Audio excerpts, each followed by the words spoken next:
Hi, it's Adam. We're back for another video in the Dominion video tutorial series. This video is going to focus around the decisions that you make when you're just starting to get control of your deck. So usually you're building a deck with a higher payload, you've thinned a bit, you're drawing a little bit, you have some decent cards in your deck, and you're just starting to get to that point where you're drawing most of or all of your deck for the first time. And, well, what do I do now? Hopefully this video is going to help guide your decisions there. So let's talk about a couple of concepts that are a little more useful during this time when you're drawing a lot of or all of your deck. The first one is terminal space.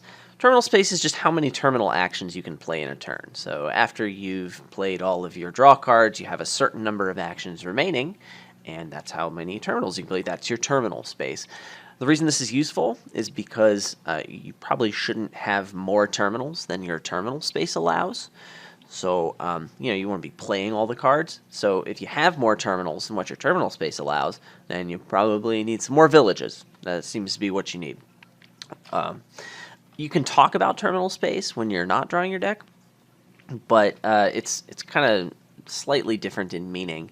It's kind of like the average number of terminals that you can expect to play.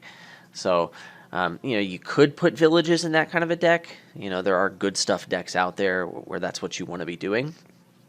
And so you want your terminal space to be roughly the number of terminals that you're drawing each turn. So that's another way you can choose to look at it if that helps you, but that's kind of a different thing. And it's not quite as useful when you're drawing your deck or close to it. The next concept I want to talk about is gain and play. So let's say you draw your deck and you have a gainer left, so like a workshop or a remodel, and then you play that and now you've gained a card. Well, if you still have draw left over, you could draw that card you gained, and then you could play it if it was an action or a treasure card. And that's actually super great. This is a lot better than it seems because, first of all, you probably had that gainer from earlier on in the game.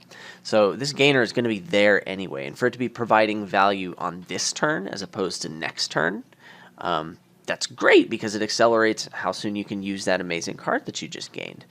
Another thing that this is good for is it's kind of a way to make your deck a little more reliable, because a lot of times the card you gained is going to be a payload card.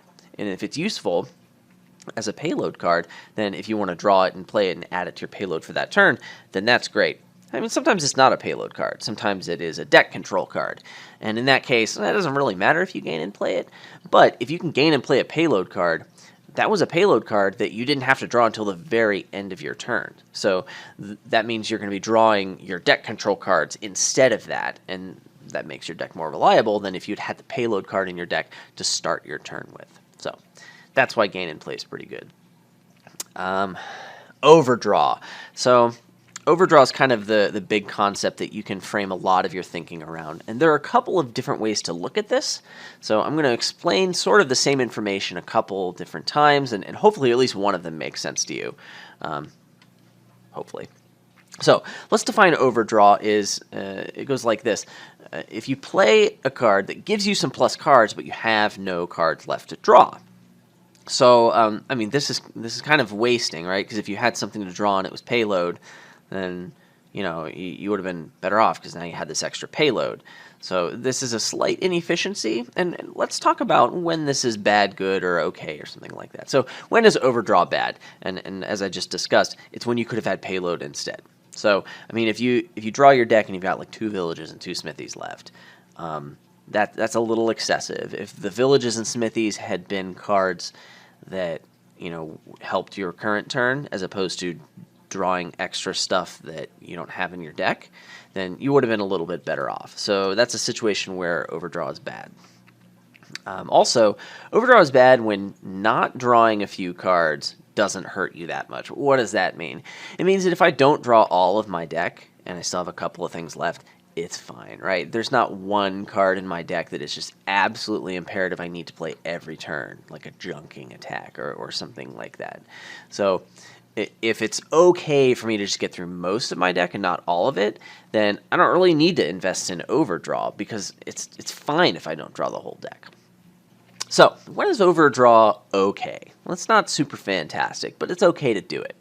And there's actually most of the time a little bit of overdraw is just fine. The reason being, if you draw exactly the number of cards that are in your deck every turn, you're not going to actually draw them a lot of the time. It's kind of unlikely for you to draw exactly the number of cards in your deck, because what that means is that you had to find all of your deck control cards, and the last cards that you drew had to be payload cards or stop cards, cards that don't draw. So if you add in just like 1 or 2 cards of overdraw, then that's going to add enough reliability to your deck so that you can expect to draw your entire deck a lot more often. And so usually this reliability is pretty good. It's certainly not a mistake to have 1 or 2 cards of overdraw in your deck. Now, maybe you can do better by being okay with not drawing your entire deck, but it's okay if you have 1 or 2 cards of overdraw in this situation, and that's a lot of the time. Another situation where overdraw is okay is, let's say I had a bunch of junks in my deck, and I finally got to draw all of them together along with the rest of my deck and trash all of them. So some curses, some estates, whatever. I finally get them all in my hand and I trash them. And now that these junks are out of my deck that I don't want, I'm overdrawing because those cards I drew are no longer in my deck. So in this situation, it can be okay to overdraw. Just keep in mind that what you want to be buying at this point is not more draw because you're overdrawing your deck, right?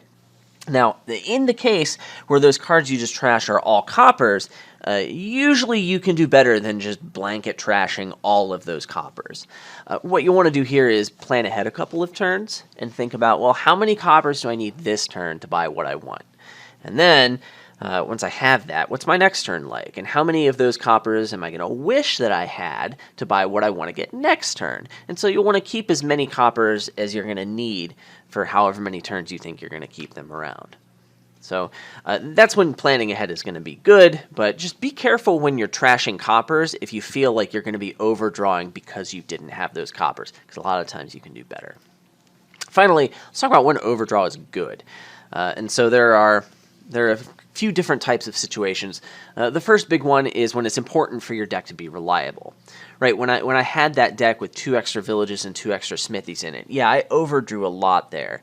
And yeah, it would have been better if I had payload, but that deck was very reliable. There was a very small chance that deck was going to stall because I had so many deck control cards. So many that I was drawing more cards than were in my deck. So, a reliable deck is one that overdraws a lot. And when that's very important, then overdrawing can be good. And a couple of examples of when that can happen is, let's say your stall turns are really, really bad. So maybe you're constantly being attacked by a junking attack, or like you don't quite have full control over your deck. Or maybe you're say you're playing a draw to X deck, like a Festival Library deck, a deck that has reliability issues even when it's built perfectly. If you overdraw a bit, you increase the reliability of that deck, and if that's very important to you, then yes, having a couple of cards worth of overdraw is definitely worth it. That reliability can vastly outweigh the little extra boost in payload you get by not having that overdraw, right? Another situation is, let's say that you're ahead. You have some lucky draw, or maybe your opponent's doing something that you think is really bad, and you feel like you're way ahead. You can play very conservatively at this point by overdrawing a lot. So, a way for your opponent to get back in the game is if you stall like 2 turns in a row. And even if that's unlikely, well, if I'm going to win anyway because I'm really far ahead, then let's just shore up that small percentage loss of loss percentage by overdrawing a bit and playing conservatively. Another situation where overdraw is good is, let's say I'm about to green. So like the theory is, I'm building my deck, and I'm building, and then when I'm done building, then I green. You do all your building and all your greening. But when you green, you're going to be adding cards to your deck, and you kind of want to have a viable deck throughout that. So right before you're about to green, it stands to reason that you have some overdraw, and that's room for your green cards to come in and kind of suck a little bit. So that's another situation. And then there's a couple of situations where it is useful to draw more cards than you have in your deck. So I did talk about gain and play, and that's a big one, and that's very good. And you don't have to just gain payload cards or I mean, you could gain the deck control cards, but you could gain more gainers, draw that gainer, play that gainer. You can potentially add a lot of payload to your deck very quickly, provided that you have the overdraw to support, gaining that card and drawing it, and then gaining another card and drawing it, and doing that. If you have a lot of overdraw, then you can support something like that. You could potentially gain draw cards or other sorts of deck control, like I said, but that's usually not quite as good on the current turn. There are some exceptions, and those are the ones like Armory and Develop, the ones that gain to the top of your deck. That's usually when gaining draw cards is good, because then they're right on top of your deck. You can just gain them, and then you can have a more reliable turn because your draw cards are right there. You don't have to worry about finding them. Typically, you need a lot of villages in your deck to make that kind of thing work, so just be aware that's some setup that you need. Finally, there's discard for benefit. Cards that like it when you discard cards from hand. This usually isn't quite as good because cards are a pretty valuable resource, and one card for $1 for something like Storeroom. And it's okay, but this isn't really the most fantastic use of Overdraw. A lot of times you're better off just putting more payload in the deck, or like treasures even.